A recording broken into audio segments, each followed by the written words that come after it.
My name is Lila, and at 31 years old, my parents begged me to come home for the holidays.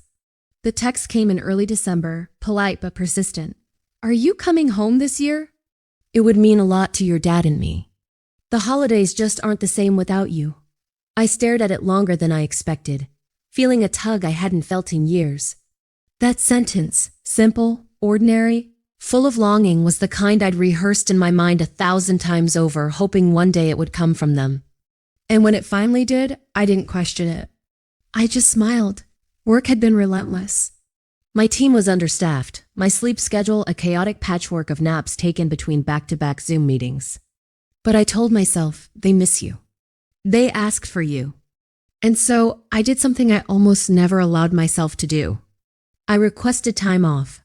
A full 5 days. It took negotiation, shifting deadlines, and promises to check in just in case, but I cleared my schedule. I bought a flight, packed a few small gifts, and imagined a holiday filled with board games, laughter at cheesy Christmas movies, and maybe even real conversations with my family. The flight was long and uncomfortable. My seatmate ate something that smelled like old socks dipped in cheese. I didn't care. I was buzzing with that rare, foolish hope, the kind that survives years of neglect and still shows up wearing a bow. I arrived in Denver, dragging my suitcase and grinning like a fool. But my smile faltered when I saw my father's SUV, trunk wide open, stuffed with 3 massive suitcases. For a split second, I thought maybe they were surprising me. Maybe we were going somewhere together. Maybe this was part of the plan. Then my mom saw me, waved cheerfully, like she didn't notice my disillusionment. Just in time. She said, "For what?" I asked. "The cruise," she replied, as if it were obvious. We didn't want to leave Benny alone. She gestured at the dog, peeking from behind the front door. My dad slammed the trunk shut, adding, "Just a quick getaway." It's been a stressful year. My little brother, Jake, grinned from the passenger seat. "You'll be fine here. You'll love quiet. This is perfect for you. Perfect for me. Perfect to them, maybe." Like I was a robot, a machine built to function silently. I stood there, suitcase in hand, as my mom handed me a folded piece of paper titled Benny's holiday routine. Rub his ears clockwise, never counterclockwise.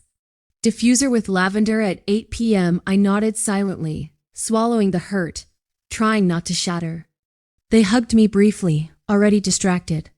My mom reminded me not to give Benny cheese.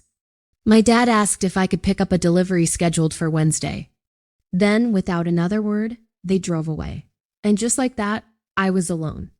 Alone in a house I technically owned but hadn't lived in for years, with a dog I had technically adopted but hadn't raised. My little brother wanted him and I couldn't say no. I locked the door. Benny padded over and sat at my feet, tail wagging hesitantly. "Hey, buddy," I whispered. His fur smelled like old blankets and damp socks, rough to the touch. His water bowl was empty, nails too long. Something inside me twisted. I filled his water, served his food, and sat on the couch, staring at the flickering Christmas lights, hoping they would rearrange themselves into an apology. They didn't. The house stayed silent. I had imagined this visit differently. I had dreamed of recognition, of being seen not just as the one who sends money when bills pile up or the car needs repairs, but as their daughter, their sister, someone worth their attention. I was wrong. They didn't see me at all. I was convenient free dog care, a presence in the house, a built-in caretaker. I rubbed my temples, fighting back tears. I spent my life excusing them, rationalizing their neglect.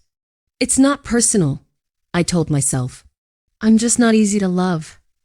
But sitting there, watching Benny curl into a ball, I realized the truth. I had been invisible. The air smelled of cinnamon and candle wax.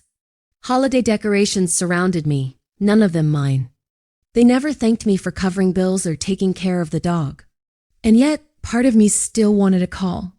Still wanted them to turn the car around and say, "We love you. Come with us." They never would. Benny sighed softly in his sleep. I got up, refilled his water, and opened my laptop. I didn't know what I was looking for, not really. But I knew one thing. I was done pretending this neglect was normal. I wasn't going to wait for recognition any longer. I sat with Benny on the couch, his weight grounding me, his fur rough but comforting. For the first time, I considered that maybe the problem wasn't me. Maybe being quiet, methodical, different didn't make me broken. It made me mind out my thoughts drifted back to my childhood. My parents never understood me. I remember my mom saying once, "You weren't the easiest to bond with." My brothers teased me relentlessly. When I cried, they told me I was too sensitive, so I stopped. Birthdays were lessons in loneliness. One year, I prepared cupcakes for my birthday, only to find a yard empty except for math problems taped to the fence. "You're kind of party, Lila," my brother had laughed. I had tried to blend in, to be more like everyone else, borrowed clothes, clubs I didn't care about, practiced smiles in the mirror, but I remained the one forgotten. The one who received thank you texts only after Venmo requests, even when I graduated from an Ivy League school. My parents didn't come. Tickets were too expensive, they said. Yet that same week, my brother's birthday trip photos to CABO surfaced. I tried to rationalize it. Maybe they connected with him more. Maybe if I became more, I'd be seen. I had poured myself into generosity, into helping whenever asked, paying bills, lending money, even helping my sister through a divorce. But generosity couldn't buy love from people who had decided not to give it. Sitting on that couch, with Benny asleep against me, I understood finally. I was a placeholder, a financial plan in human form. I scanned the messy house, leftover food, dirty dishes, half-packed boxes. This was their idea of leaving it ready for my arrival. To them, I wasn't a daughter, not a guest. I was help, responsible, and silent, keeping the wheels turning. Even Benny seemed thinner than I remembered, nails overgrown, water bowl foul. When I scratched behind his ears, he whimpered, waiting for attention that had been absent for weeks. I questioned myself. Was I too strange, too quiet, too methodical? My life, my efforts, my personality, were they the problem? I recalled every conversation, every interaction, trying to pinpoint the moment I had become invisible. Maybe I had changed. Maybe success had made me arrogant. Or maybe they had never tried. Boundaries had always felt selfish, but now I understood their value. Saying no, refusing to be treated as less than human, protecting my life and my home, these were not cruel acts. They were necessary. Benny stirred, groaning softly. I gave him a treat, poured fresh water. Then I opened my laptop again, searching what to do if family lives in your house. I didn't know what I was planning, but something inside had shifted. Something quiet, final. I was done waiting for them to see me. It had been 3 days since my parents left for their cruise, and I had made a decision. I wasn't angry anymore, not exactly. I was done. Done pretending this was normal. Done pretending I deserved their neglect. I called my attorney, explained everything. The state of the house, Benny's condition, the lack of respect, and she told me exactly what to do. I changed the locks. Not out of revenge, but out of necessity. I needed to protect myself, my home, and my dog. I spent that first morning after securing the house cleaning up what they'd left behind. Food left out, countertops sticky, trash overflowing. I washed dishes, refilled Benny's water and food, and swept up bits of shredded paper and dust. He watched me from his bed, head resting on his paws, eyes wide and cautious. I scratched behind his ears, whispering, "It's okay, buddy. You're safe now." His tail wagged faintly, but I could feel the tension lingering in his body. He'd been neglected, and now, finally, someone was taking care of him. It was quiet, almost painfully quiet. I had imagined this trip home would be filled with love and attention, not chores and isolation. I had dreamed of laughter, family meals, even just small talk, but instead, I found myself alone in a house full of reminders that they had never truly seen me. Benny sniffed at the door every few minutes, expecting someone to walk through it. I couldn't blame him. I had expected the same thing. By the afternoon, emails started coming. First from my sister Mara. Confused, panicked. "Leela, what's going on? Open the door." "We didn't mean..." Then my mom, urgent and pleading. "Honey, why are the locks changed?" "Come on, this isn't you." And finally my father, Greg, his tone sharp and defensive. This is ridiculous. We trusted you. Open up. I didn't respond. I forwarded everything to my attorney. She told me to maintain the silence and let all communication go through her office. No threats, no explanations, nothing. I was finally using a structure and support system that I'd never allowed myself before. That night, I went to bed early. Benny curled up beside me, his weight warm and grounding. I realized I hadn't felt this calm in years. The adrenaline of confrontation wasn't fear, it was clarity. I wasn't shrinking anymore. I wasn't hiding or pretending. This house, this dog, my life, they were mine. I was protecting them. The next morning, a new round of chaos arrived. My sister, Mara, appeared at the front door, screaming and rattling the handle. Layla, open up! What are you doing? This is insane. My parents and Jake arrived moments later, voices overlapping in panic and anger. I stayed silent. Benny barked, but I picked him up and held him close, keeping him safe. My mom, crying loudly enough for neighbors to hear, pleaded, "Please, Lila, open the door. We just want to talk." My father's voice rose, frustrated and incredulous. "We trusted you with the house and now you lock us out?" Mara's shouting was relentless, fingers pounding against the door, demanding answers. I didn't answer. I didn't flinch. I stood in the hallway, hands trembling but not with fear. This was adrenaline, energy from finally taking a stand. I opened my mouth, voice calm but firm. I secured the property. The house was left in poor condition. Benny was neglected. I consulted a lawyer before doing anything. Silence fell for a moment. Then Mara, sharp and shrill, yelled, "You can't just change the locks because you feel like it." I replied evenly, "I am the legal owner. I did what was necessary to protect my home and Benny. That's all." Jake started shouting something about suing me. My dad, incredulous, "After everything we've done for you, this is how you act?" I laughed, breathless and sharp. "Everything you've done for me? You mean the free babysitting, the financial demands, the birthday party where you left me alone with math problems as a joke?" More yelling, more chaos. I stayed silent after that, calling my attorney to inform her of the escalation. She advised me to let all future interactions go through her office. A neighbor watched from across the street, unsure what was happening, while I stayed calm. Protected by the legal system for the first time in my life, the police arrived shortly after.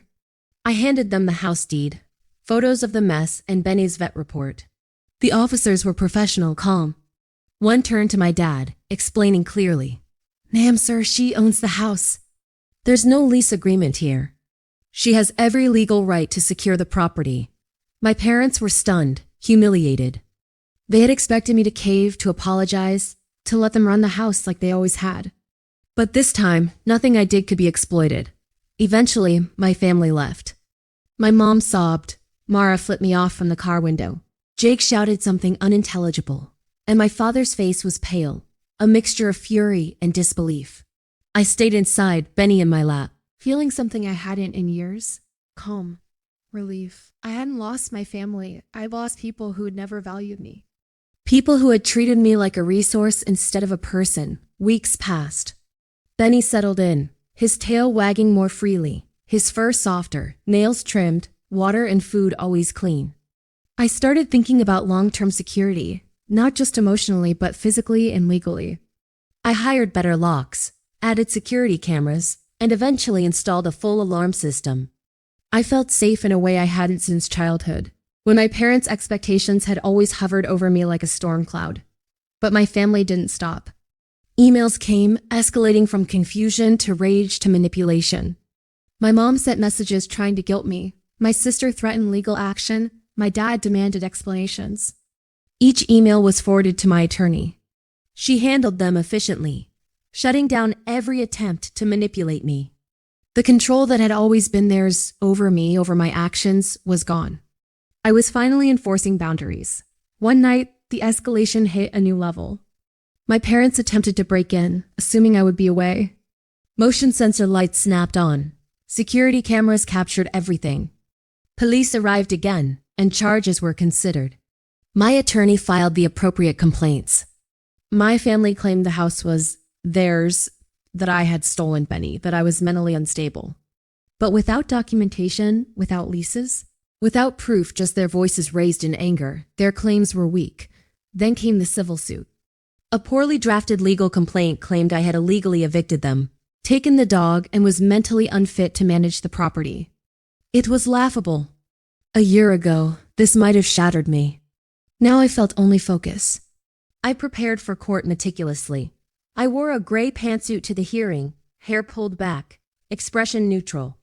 My attorney handled most of it, but when asked to speak, I calmly laid out the facts: house deed, payment records, screenshots of financial requests, photos of Benny's condition, vet reports, security footage, emails. Everything was methodical, airtight. When the judge asked for evidence from my parents, they had nothing. Only vague claims, dramatic declarations, and appeals to family loyalty. The case was dismissed. They left the courthouse humiliated. Mara hissed something, but I didn't hear it. I wasn't listening anymore. I had my home, my dog, and finally legal validation. I had thought perhaps that ending would bring peace. But it didn't stop them from targeting my tenant, Rachel, who rented the house afterward. Mara showed up, screaming at Rachel, claiming she was taking the house back. Rachel called the police, refused to leave, and I reinforced security. Restraining orders were issued. This time, the law fully protected me. For the first time, I felt what it meant to have the law on my side, to finally be heard, validated, and respected. Slowly, peace settled in. I hadn't lost family. I had escaped people who never really valued me.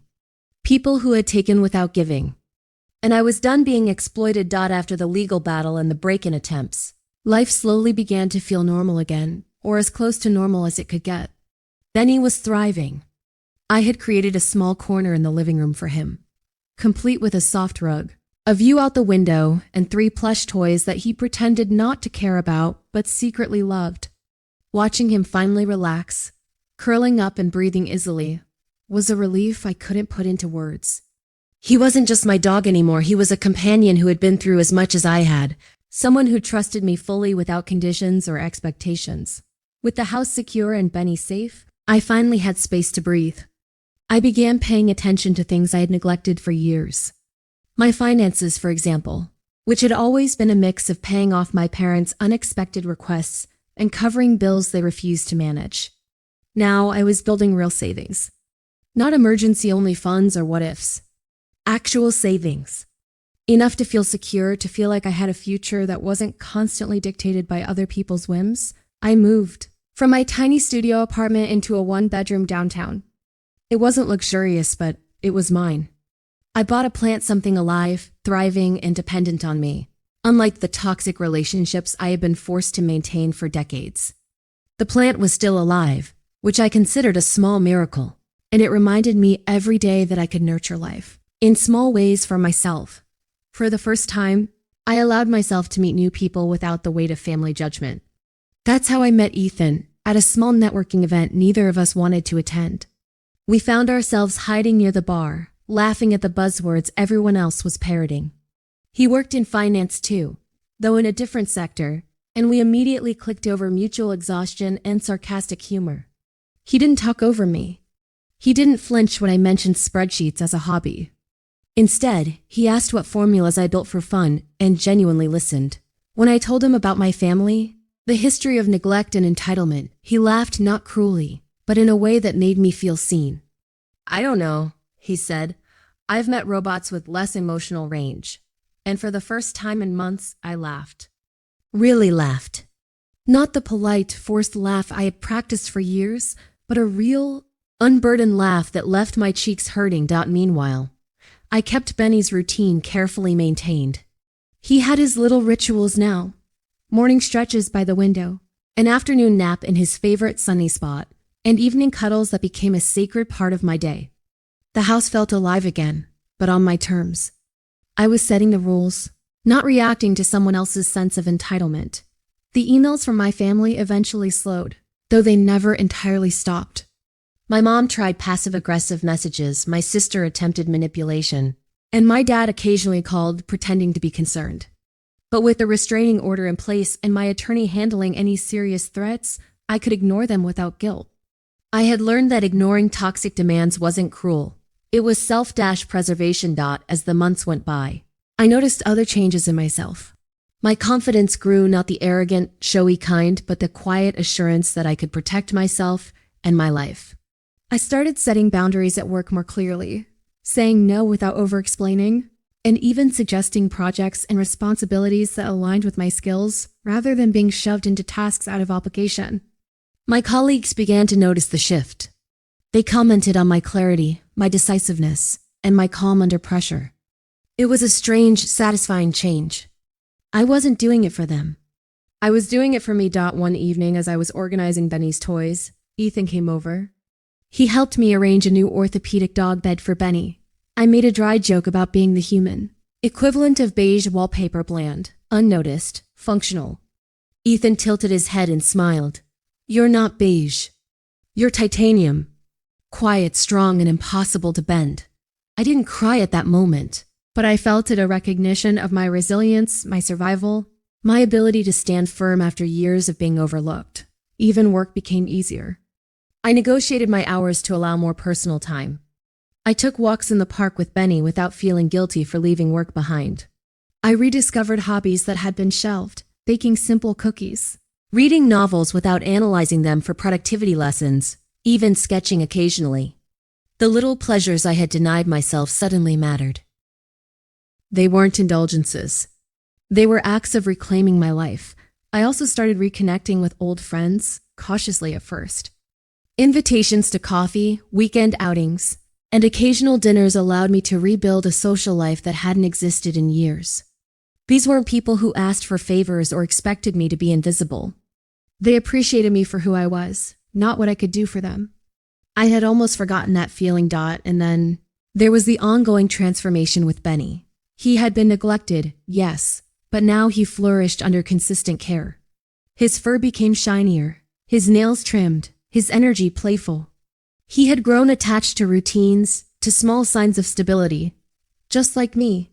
We had a rhythm together, a bond born of shared endurance.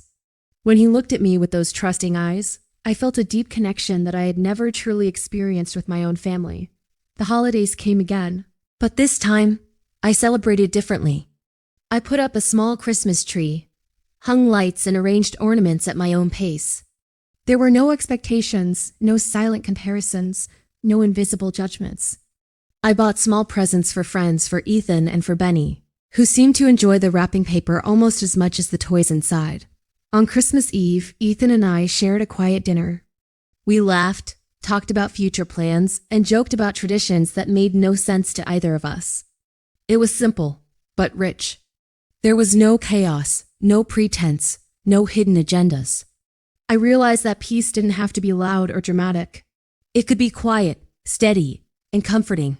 Months passed, and life continued to stabilize. The house remained rented to Rachel, who had become a respectful and reliable tenant. I checked in occasionally, but no longer felt the anxiety of someone trying to claim what wasn't theirs. Benny thrived in his corner, his routine unchanged, happy, and safe. I had rebuilt my finances, established savings, and even treated myself to small luxuries, like a cozy reading chair by the window and a new set of kitchen tools. Through it all, the biggest transformation was internal. I had learned that my value didn't come from other people recognizing it. I had learned that my worth wasn't conditional on my parents' approval. And I had learned, painfully but effectively, that protecting myself and setting boundaries wasn't selfish. It was necessary for survival, for growth, for finally living life on my own terms. Ethan and I continued to grow closer. Our relationship wasn't explosive or dramatic. It was steady, supportive, and mutually understanding. He never dismissed my feelings, never tried to control me, and always asked before assuming. I began to trust in relationships again, cautiously, but genuinely. I felt seen, appreciated, and respected, things I had been starved for my entire life. Benny became the anchor of our household. Every evening, as Ethan and I prepared dinner or read books, Benny would curl up nearby, a quiet presence that reminded me daily of the life I had built. He had been through neglect just like me, and together we had found stability, trust, and love. Sometimes I caught myself thinking about my parents and siblings. There were moments of fleeting anger or sadness, memories of past neglect surfacing in quiet waves. But I no longer allowed them to dictate my emotions. I acknowledged the pain, but I didn't dwell on it. I didn't seek their approval or validation anymore. I was enough, and I finally believed it. I began volunteering occasionally at a local animal shelter. Working with dogs who had been abandoned or mistreated reminded me of Benny, of resilience, of the power of care and attention. I could see small transformations every day, and it inspired me to continue nurturing, not because I had to, but because I wanted to. It was a reminder that love and kindness were choices, not obligations. The house, once a symbol of family entitlement and neglect, became a safe haven. My office space allowed me to work remotely with ease. I could focus on my career without guilt, without constant interruptions. My life had structure now, built not on the whims of others, but on my own decisions, priorities, and values. 6 months after the crisis, I felt something I hadn't felt in decades: contentment. Not just temporary relief, but a deep, grounding sense that I was finally living for myself. Benny sprawled beside me on the couch, Ethan curled up nearby reading a book, and I realized that for the first time, the chaos of my past wasn't dictating my present. I had reclaimed my life, one boundary, one decision, one quiet action at a time. Even though life was steadily improving, my family never fully let go. Small disruptions would appear, like echoes from the past trying to pull me back into chaos. A text from Mara demanding updates about the house, or my mom's occasional messages guilt-tripping me over minor things, always reminded me that my boundaries were new, fragile, and still being tested. One rainy afternoon, I was sitting with Benny near the window, sipping coffee and reviewing my finances when I heard a knock at the door. My stomach tightened automatically. It was Mara. She had somehow arrived without warning, storming up the porch, shaking the door handle. "Lila, open up. This is ridiculous. You can't do this to us." I knelt beside Benny, who whined softly, and said through the closed door, calm and steady, "All communication goes through my attorney. I'm not engaging with you directly." Mara's face twisted in disbelief. She banged harder. "You can't just ignore us. This is family." I took a deep breath, feeling a clarity I had never had before. Being family doesn't give you the right to disrespect me, to ignore boundaries, or to treat me as if I don't matter. I'm securing my home, my life, and my peace. That's all. Her hand shook as she pounded the door again. I could see the frustration, entitlement, and disbelief on her face, but I didn't move. I didn't cave. Benny nudged my hand, resting his head against my leg, a quiet anchor in the storm of my old life. Mara finally stumped away, muttering under her breath, and I closed the blinds, letting the rain wash away the tension. That night, I thought about all the moments I had spent trying to earn their attention, years of attempting to be more, to do more, to bend myself into what they wanted. And now, for the first time, I realized that no matter how much I changed, how much I gave, it would never be enough for them. It had never been about me. It was always about what I could provide. Work remained a refuge. I focused on projects that excited me, made suggestions that mattered, and felt the quiet satisfaction of competence. My colleagues noticed the shift, often complimenting my leadership and confidence. I wasn't performing for them. I was thriving for me. It was a subtle but powerful change that made each day feel less like survival and more like living. Then came the next family escalation. A few weeks later, I received a call from the police. Mara had attempted to force her way into the house again, this time with Jake and my dad. They had assumed I would be away and tried to enter through a side window. Motion sensor cameras recorded everything, and officers arrived within minutes. My attorney filed an emergency complaint and ensured a temporary restraining order was issued immediately. This time, there was no hesitation. The restraining order, coupled with the security footage and documentation from the previous incidents, created an airtight case. My family could yell, threaten, and claim injustice all they wanted, but legally they had no leverage. And I felt a surge of empowerment I had never experienced before. A few days later, a civil suit arrived. My parents and siblings claimed that I had illegally evicted them, stolen Benny, and was mentally unstable. Reading the documents, I felt no fear, only focus. I meticulously organized my evidence, house deed, payment records, emails, vet reports, security footage, and photographs of the home's condition. Everything aligned perfectly to show the truth, not their twisted version. In court, I wore the same gray pantsuit that had become my armor. Hair pulled back, expression neutral. I let my attorney present the bulk of the case, but when asked to speak, I calmly laid out the timeline. I presented the evidence methodically, showing not only their entitlement but also the neglect that had justified my actions. My voice didn't tremble. I didn't over-explain. I simply stated facts, and the judge listened. My family, for the first time in years, had nothing. No documents, no contracts, no proof, just anger and entitlement. When asked for evidence, they stuttered, pointed fingers, and tried to rely on emotional appeals, but the judge dismissed the claims swiftly. Their humiliation was complete. They left the courthouse with red faces, but I stayed focused, letting the silence around me feel like a small victory. Even after the legal battles, I kept taking care of Benny, who had become my anchor through everything. Every day I noticed little improvements in him: shinier fur, a playful bark, a wagging tail that seemed to say, "We're okay now." He had learned to trust me fully, and I had learned to trust myself. Life outside the legal chaos began to bloom. I decorated the apartment for the holidays, small but meaningful touches that made it feel like home.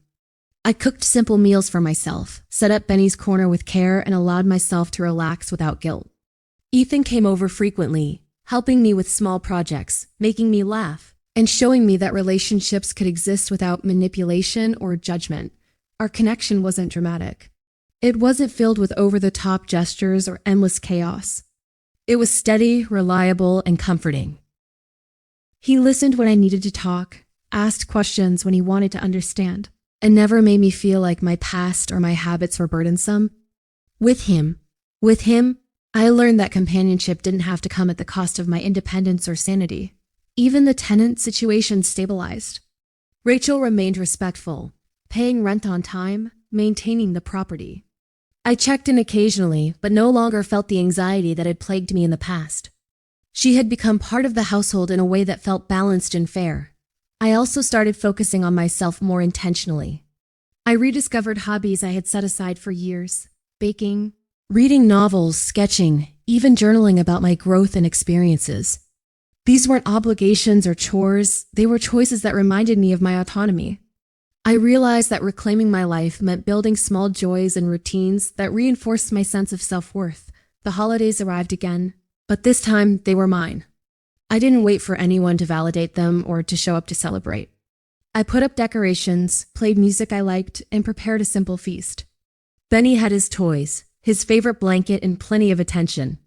Ethan joined me, and we laughed over small mishaps in the kitchen, enjoyed quiet conversations, and celebrated in a way that felt genuine. It was then that I realized something profound. I didn't need my family's approval, their presence, or their validation to feel complete. I didn't need to perform, to give endlessly, or to bend myself into what they wanted. I was enough. I was capable.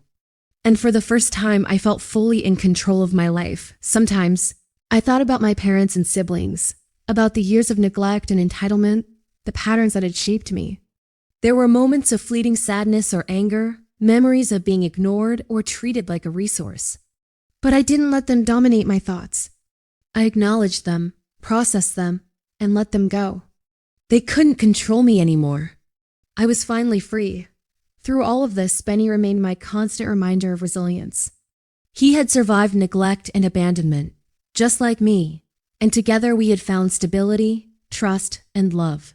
Every evening, as I watched him sleep peacefully, I felt a deep sense of gratitude and relief. He had trusted me, and I had protected him. We had both survived, and we were thriving. I also began to explore new possibilities: traveling, pursuing professional growth, and even expanding my social circles. I realized that life could be full, rich, and meaningful even without the people who had once claimed to matter most. I didn't have to apologize for my boundaries, my independence, or my choices. I was living on my terms, and it felt powerful. Even work felt different now. I approached projects with focus, creativity, and confidence. I delegated when necessary, spoke up in meetings, and no longer felt the weight of family expectations dragging me down.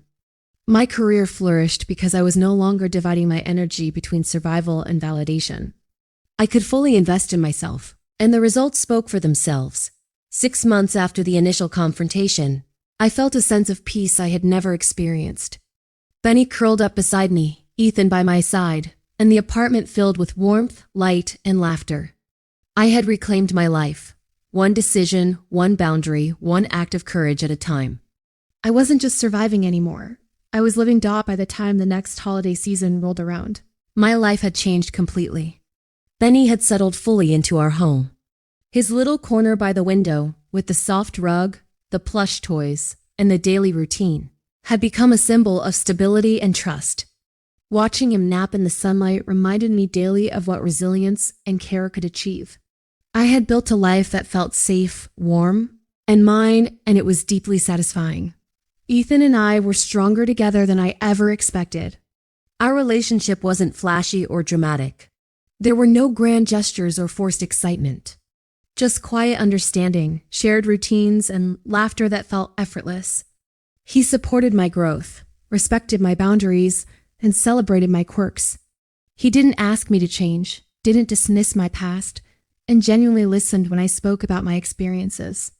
With him, I realized that relationships could exist without sacrifice of self. The tenants in my other property, Rachel and her roommate, had become trustworthy and reliable. Rachel had renewed her lease without hesitation, respecting the house as much as I did. The increased security measures and restraining order gave me peace of mind. I knew that if anyone tried to cause trouble, I had the legal backing to stop it. I didn't need to fear their entitlement anymore. My life was finally free of the constant stress and anxiety that had dominated my adulthood. Work continued to be fulfilling. I took on projects that genuinely interested me, collaborated with colleagues who valued my skills, and managed my time with a focus that had been impossible when my energy was constantly being drained by family obligations. I began mentoring younger employees, helping them navigate their own professional paths without sacrificing themselves. It felt good to guide others, knowing I had survived my own struggles and had learned to prioritize my own well-being. Even small routines brought joy. I would spend evenings with Benny, reading or working on small personal projects, and sometimes Ethan would join, sharing quiet conversation over tea or coffee. Holidays became our own creation, simple, heartfelt, and filled with warmth. I decorated the apartment with care, hung lights, and baked small treats that filled the space with smell and comfort. I realized that traditions didn't need to be dictated by family, they could be created by me. With people who truly valued me. The memories of my parents and siblings still lingered, of course. There were fleeting moments when anger or hurt crept in, especially when I remembered years of neglect or subtle cruelty. But now I processed those feelings without letting them dominate my life. I acknowledged the pain, accepted that it had shaped me, and moved forward. They no longer had the power to manipulate my emotions or define my sense of self-worth. Months after the restraining order and court victories, I received occasional emails from my family. They were desperate, manipulative, and sometimes angry, trying to reclaim control or guilt me into responding. But I didn't engage. I forwarded everything to my attorney and let the legal system handle any serious attempts. Ignoring them wasn't cruel, it was necessary. For the first time in decades, I could maintain my peace without apology. Benny thrived in this stable environment. His coat grew shinier, his nails were kept trimmed, and he played with his toys like a happy, confident dog. The bond between us had deepened. He had survived neglect, just as I had survived years of being overlooked and taken for granted. Together, we had created a life where trust, care, and love were constants, not conditional or temporary. Ethan and I continued to grow together. We shared quiet evenings, cooked together, and explored hobbies we enjoyed. He listened when I needed to talk about my past, never judged, and encouraged me to pursue my passions. Our connection was built on respect, understanding, and a shared commitment to supporting one another. For the first time, I felt fully seen and appreciated, not just tolerated or used up professionally. I became more confident in asserting myself. I set clear boundaries at work, communicated openly about expectations, and took on leadership roles that aligned with my skills. I realized that my worth wasn't tied to my family's opinions or approval. I could define success and happiness on my own terms. Each day felt purposeful, energized, and grounded in choices I made for myself. The lessons from my past became tools for growth. I recognized patterns of entitlement and manipulation in others, and I could protect myself without anger or fear. I learned that saying no didn't make me selfish. It preserved my autonomy and mental health. I learned to trust my instincts and to rely on myself first. And slowly, I realized that the power I had longed for wasn't about control over others. It was about control over my own life. One quiet evening, Ethan and I sat on the couch with Benny curled between us. The lights of the city twinkled outside the window, and the apartment felt warm, safe, and alive. I thought back to all the years of being overlooked, taken for granted, and ignored. I thought about the small girl who solved math problems at a lonely birthday party, the teenager who tried to fit in and be normal, the adult who gave endlessly without recognition. And I realized something profound. None of that pain had been wasted. It had shaped me into someone resilient, compassionate, and fiercely independent. Benny stirred, stretching and nudging my hand. I stroked his head gently, feeling the weight of years of struggle lift a little more with each passing day. The past was a memory, but the present was mine. I didn't need my family to validate my existence or my worth. I didn't need their approval to feel complete. I had built a life of stability, love, and respect first for myself, and then for those who truly mattered. The holidays that year were simple but joyous. I put up a small tree, baked cookies, and shared quiet moments with Ethan and Benny. No chaos, no drama. No expectations from people who had never understood or appreciated me. It was peaceful, intentional, and deeply satisfying. I realized that joy didn't require validation from others. It could be created from within, with care, love, and presence. Sometimes I thought about my family and the years they had taken from me. There were moments of anger, sadness, and fleeting guilt. But I no longer let those feelings dominate. I acknowledged them, learned from them, and moved forward. I was no longer the person who allowed herself to be used, ignored, or undervalued. I had reclaimed my life, and that reclamation was permanent. In the months that followed, I continued to grow. I invested in my health, nurtured my hobbies, strengthened my career, and deepened my relationships. Ethan remained a constant source of support, laughter, and understanding. Benny thrived as a happy, healthy dog, and the apartment felt like a home in every sense. I even began mentoring others who had experienced neglect or toxic family dynamics. Sharing my story helped them see that boundaries weren't cruel, that self-respect was necessary, and that reclaiming your life was possible, no matter how long you had been overlooked. It was empowering to witness others finding strength in their own stories, just as I had found mine. Looking back, I realized that my life had transformed completely. I had gone from being overlooked, undervalued, and taken for granted to being respected, empowered, and secure. I had reclaimed not only my home and finances, but also my emotional well-being, relationships, and sense of self. I had learned that love, care, and trust were earned, not demanded, and that it was okay to prioritize myself first. Ethan and I continued building a life together, steady, meaningful, and supportive. Benny remained a constant source of joy, comfort, and connection. And I had finally found a sense of peace that had eluded me for decades. The chaos of my past no longer dictated my present. I was no longer the person who waited for others to notice my worth. I was the person who created a life that reflected it. I thought about my family one last time. The anger, entitlement, and neglect were theirs, not mine.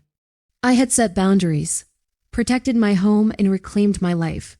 I wasn't heartless or cruel. I was finally prioritizing myself. And that was exactly what I needed. As I watched Benny curl up for his evening nap, I whispered, "We're going to be okay, buddy."